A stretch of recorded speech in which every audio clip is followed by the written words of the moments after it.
சிதாலயா நேயர்களுக்கு வணக்கம். நம்ம இன்னைக்கு பார்க்க போகிறது ஆஸ்ட்ரியோ ஆர்த்ரைட்டிஸ் ஆஃப் நீ ஜாயின்னு சொல்லக்கூடிய முட்டு வலியை பற்றி தான் பார்க்க போகிறோம். இதனால் ஏற்படக்கூடிய பின்விளைவுகள் என்னன்னு பார்த்தீங்கன்னா, அந்த தை மசில் வீக் ஆகும். அப்புறம் கீழே விழுந்துருவோமோ அப்படின்ற ஒரு பயம் இருக்கும். தென் நடக்கிறதுக்கு அவங்களுக்கு சிரமமாக இருக்கும். தன்னிச்சையாக அவங்களால எந்த வேலையும் செஞ்சுக்க முடியாது. இதெல்லாம் பின்விளைவுகளாக இருக்கும். அதுக்கடுத்து என்ன மாதிரியான உணவுகள் அவங்க அதிகமாக எடுத்துக்கலாம் அப்படின்னு சொல்லி பார்த்தீங்கன்னா, இஞ்சி, பூண்டு, மஞ்சள் இந்த மாதிரி உணவுகள்லாம் எடுக்கும்போது அது வாதத்தோட தன்மையை குறைக்கிறதுக்கு சப்போர்ட் பண்ணி கொடுக்கும்.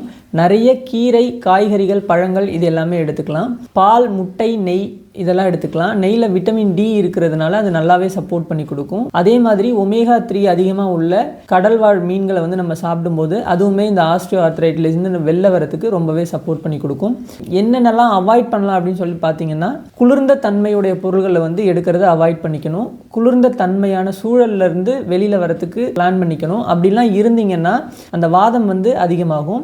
கிழங்கு வகைகளை அவாய்ட் பண்ணும். கிழங்குல கருணை கிழங்கு மட்டும் எடுக்கிறது நல்லது. மற்றபடியான எந்த கிழங்கு வகைகளுமே, வாழைக்காயோ இல்லை உருளைக்கிழங்கோ இந்த மாதிரி பூமிக்கு அடியில் இருக்கக்கூடிய கிழங்கு வகைகள்லாம் அவாய்ட் பண்ணுறது இந்த முட்டு வலி உள்ள பேஷண்ட்டுக்கு வலியை குறைக்கிறதுக்கு சப்போர்ட் பண்ணி கொடுக்கும். எண்ணெய் பதார்த்தம் உள்ள உணவுகள், fried items, baked item, tinned item இதெல்லாம் அவாய்ட் பண்ணுறது நல்லது. ஆசனாஸ் இந்த வலியை குறைக்கிறதுக்கு உங்களுக்கு சப்போர்ட் பண்ணி கொடுக்கும். தடாசனா பார்த்தீங்கன்னா கால் தசையை வலுவூட்டும். சேதுபந்தாசனம் தொடையில் இருக்கக்கூடிய தசைக்கு வலுவூட்டும்.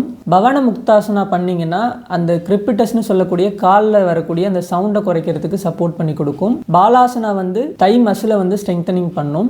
விரிக்ஷாசனா நீயை சுற்றி உள்ள எல்லா அந்த டெண்டான் மசில் எல்லாத்துக்குமே ஸ்ட்ரெங்தனிங் பண்ணும். தென் உட்கட்டாசனா நீ ஜாயிண்ட்டுக்கு ஸ்ட்ரெங்தனிங் கொடுக்கும். இந்த ஆசனங்கள்லாம் செய்யும்போது எடுத்த உடனே ஹெவியாக பண்ணாமல் மைல்டாக ஸ்டார்ட் பண்ணி கொஞ்சம் கொஞ்சமாக இன்க்ரீஸ் பண்ணிங்கன்னா நல்லாயிருக்கும். எடுத்த உடனே ஹெவியாக பண்ணிங்கன்னா பெயின் இன்க்ரீஸ் ஆகிறது சான்ஸ் இருக்கு.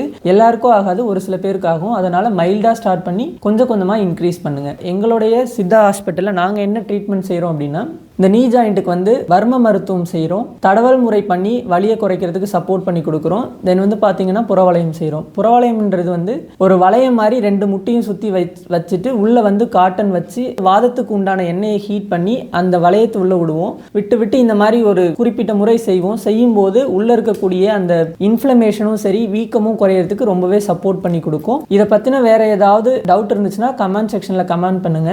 இந்த வீடியோ பிடிச்சிருந்துச்சுன்னா உங்களோட ஃப்ரெண்ட்ஸ் எல்லாருக்கும் ஷேர் பண்ணுங்க. நன்றி, வணக்கம்.